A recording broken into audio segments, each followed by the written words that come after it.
saat itu ada banyak himbauan begitu yang dilakukan oleh pemerintah pusat terkait dengan kenaikan upah minimum. Salah satunya bahkan dipatok agar kenaikan upah minimum itu mengikuti formula yang baru yang diatur oleh Undang-Undang Cipta Kerja dan aturan turunannya. Secara nasional, rata-rata kenaikannya hanya 1,09%. Jadi ini kenaikan yang dianggap oleh kaum buruh sangat kecil sekali. Mengapa sangat kecil? Karena inflasi sendiri itu jauh di atas itu.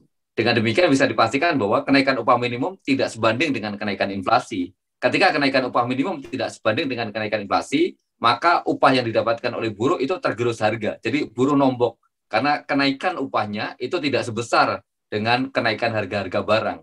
Itu titik pangkal begitu ya, mengapa kemudian kaum buruh melakukan penolakan.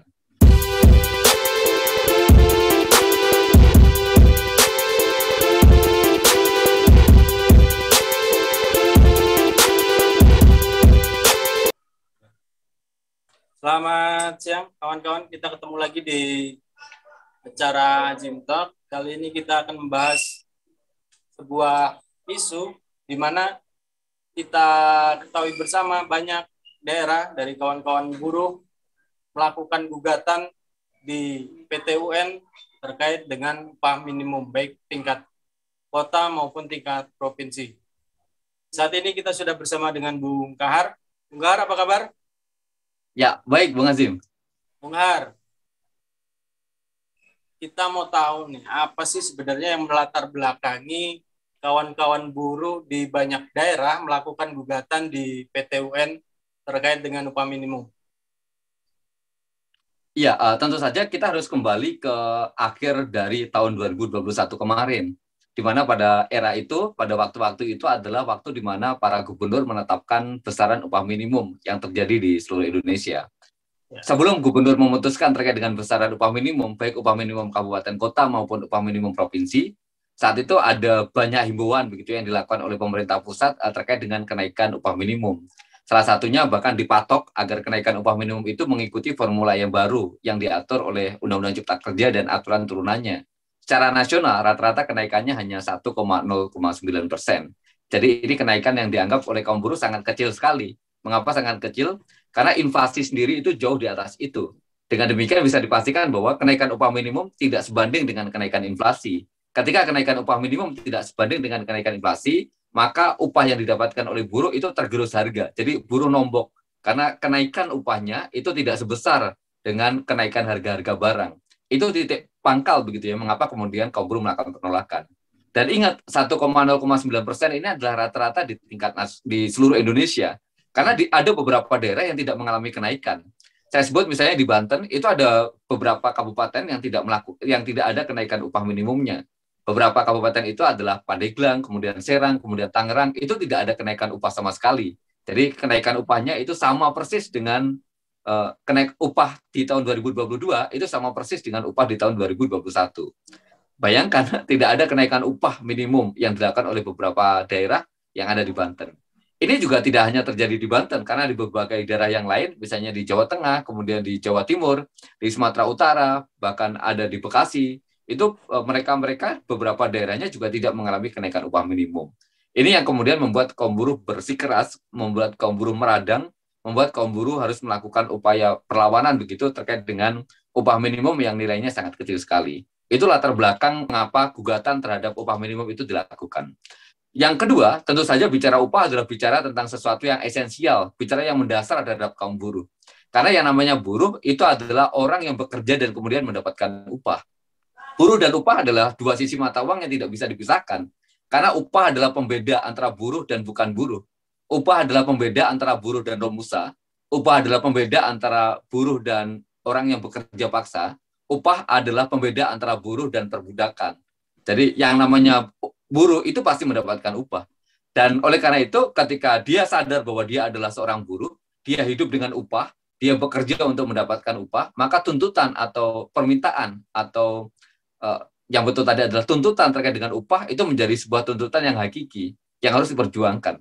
Karena itulah yang membedakan antara buruh dan robot.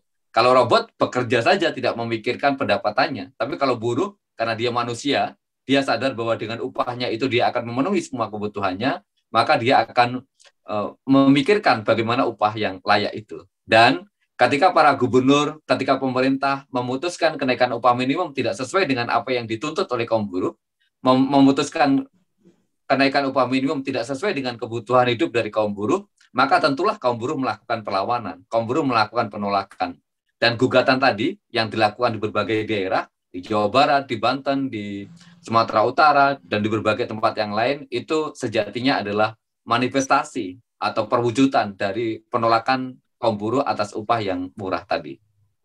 Baik, ini kan sangat miris gitu ya, penentuan upah minimum di berbagai daerah yang kita rasakan tahun ini kan sangat-sangat tidak berkeadilan. Menurut Bung Kahar, regulasinya itu seperti apa sih? Kok bisa sangat merugikan bagi kita kaum buruh? Ya, kalau bicara tentang regulasi, maka hal pertama yang akan kita tunjuk adalah Omnibus Law Undang-Undang Cipta Kerja. Karena di dalam Omnibus Law Undang-Undang Cipta Kerja, di sana dengan tegas dikatakan bahwa yang namanya upah minimum itu sudah ada perubahan dibandingkan dengan undang-undang yang sebelumnya, yaitu Undang-Undang Nomor 13 Tahun 2003. Di Undang-Undang Nomor 13 Tahun 2003, kita itu mengenal yang namanya upah minimum itu dua. Yang pertama adalah upah minimum berdasarkan wilayah, yaitu upah minimum kabupaten kota atau upah minimum provinsi. Yang kedua adalah upah minimum berdasarkan sektor usaha atau sektor industri, yaitu yang kita kenal sebagai upah minimum sektoral. Upah minimum sektoral kabupaten kota, upah minimum sektoral dari provinsi. Di Undang-Undang Cipta Kerja, itu yang namanya upah minimum sektoral dihilangkan, dihapuskan.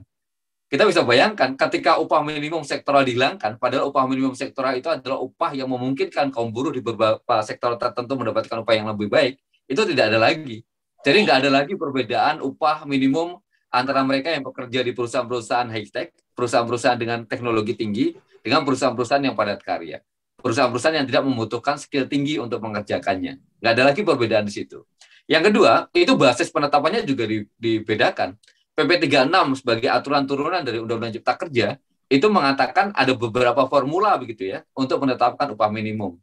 Dan ironisnya formula-formula itu memungkinkan beberapa daerah tidak ada kenaikan upah minimumnya. Yang saya sebutkan tadi salah satunya, beberapa daerah menetapkan tidak ada kenaikan upah minimum sama sekali karena formulanya atau dia berada di batas atas gitu. Karena upah minimum sudah berada di batas atas sehingga tidak ada lagi kenaikan. Ini kan yang kemudian menjadikan upah minimum tidak lagi mencerminkan tentang kebutuhan hidup.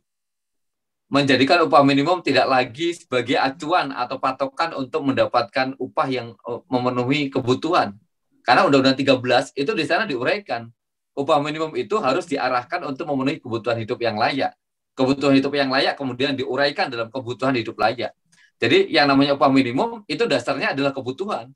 Tapi dalam Undang-Undang Cipta Kerja tidak ada lagi tuh asumsi-asumsi atau survei-survei pasar untuk menentukan berapa sesungguhnya kebutuhan dari kaum buruh. Sehingga tadi upah minimum yang ditentukan akhirnya hanya berdasarkan asumsi dan kemudian rendah sekali nilainya. Dengan upah minimum yang rendah atau dengan kata lain dengan upah yang rendah, maka bagi kaum buruh ini sebuah petaka begitu ya. Karena mereka bekerja tapi kemudian tidak bisa memenuhi kebutuhan hidupnya dari upah yang didapatkannya. Saya kira itu, Bung Azim. Terakhir Bung Har, harapan dari Serikat Pekerja mewakili jutaan buruh di Indonesia seperti apa? Ya, harapannya kita meminta kepada majelis hakim di semua pengadilan tinggi di seluruh Indonesia di mana kaum buruh mendaftarkan gugatannya itu mengabulkan dari apa yang menjadi tuntutan dari kaum buruh. Itu harapan yang tidak berlebihan begitu ya, karena bagaimanapun rasa keadilan harus ditegakkan. Dan upah tahun 2022 itu tidak mencerminkan dari rasa keadilan dari kaum buruh. Itu yang pertama. Yang kemudian, yang kedua, itu harapannya adalah Undang-Undang Cipta Kerja dibatalkan dan semua aturan turunan yang mengatur terkait dengan upah itu bisa dibatalkan juga. Mengapa? Karena tadi nyata-nyata dengan adanya ketentuan kebijakan dari upah minimum yang sekarang, itu justru menimbulkan gejolak di mana-mana. Saya mau bilang bahwa yang namanya upah minimum itu menjadi upah maksimal di banyak perusahaan. Di banyak perusahaan, upahnya ya sebesar upah minimum itu. Dengan kata lain bahwa ketika upah minimumnya kecil, maka perusahaan akan memberikan upah yang relatif kecil. Tapi kalau kemudian ada kenaikan upah minimum yang relatif baik, maka perusahaan akan dengan dengan terpaksa atau dengan konsekuensi yang ada, dia akan mengikuti aturan terkait dengan upah itu. Dengan demikian, kita bisa membayangkan begitu ya, ketika upahnya naik, kemudian karena itu adalah sebuah aturan, karena kalau perusahaan tidak membayar upah sesuai dengan upah minimum itu adalah tindak pidana, maka dengan demikian pendapatan buruh akan mengalami kenaikan. Nah, ketika pendapatan buruh mengalami kenaikan, maka dengan demikian daya beli juga akan naik. Ketika daya beli naik, maka kemampuan buruh untuk membeli, kemampuan buruh untuk membayar konsumsinya, itu juga akan lebih baik. Itu yang kemudian akan mendorong peningkatan ekonomi. Karena ingat, yang punya pendapatan, yang punya daya beli itu buruh. Kalau buruh punya upah yang lebih baik, tentulah dia akan membelanjakan upahnya itu dengan lebih baik pula. Ketika upahnya dibelanjakan, maka kebutuhan hidup akan terpenuhi, ekonomi akan tumbuh, dan itu dampak sosialnya akan semakin besar. Karena toko-toko kelontong ada yang beli, kemudian ojek-ojek itu juga ada yang naik, karena buruh punya kemampuan untuk membayar itu. Maka ini akan punya dampak yang lebih luas lagi, yaitu peningkatan ekonomi di tingkat negara. Jadi ini kita akan optimis begitu ya. Kalau kemudian upahnya diperbaiki, daya belinya menjadi tinggi, kemampuan membeli menjadi tinggi, dampaknya ekonomi akan tumbuh, maka bukan lagi buruh yang akan menikmati upah itu, tapi semua masyarakat akhirnya bisa menikmati yang kita sebut sebagai kesejahteraan, sebagai dampak ikutan dari adanya upah yang lebih baik itu. Baik, Bung Kahar. Ulasannya menarik sekali. Mudah-mudahan apa yang kita bahas hari ini bisa menjadi perhatian lebih di tingkat pengadilan, supaya apa yang menjadi harapan kawan-kawan buruh di Indonesia dikabulkan oleh Majelis Hakim. Bung Kahar, terima kasih atas waktunya. Kita ketemu lagi di episode berikutnya. Bung Kahar, Assalamualaikum warahmatullahi wabarakatuh. Waalaikumsalam warahmatullahi wabarakatuh. Terima kasih, Bung Azim.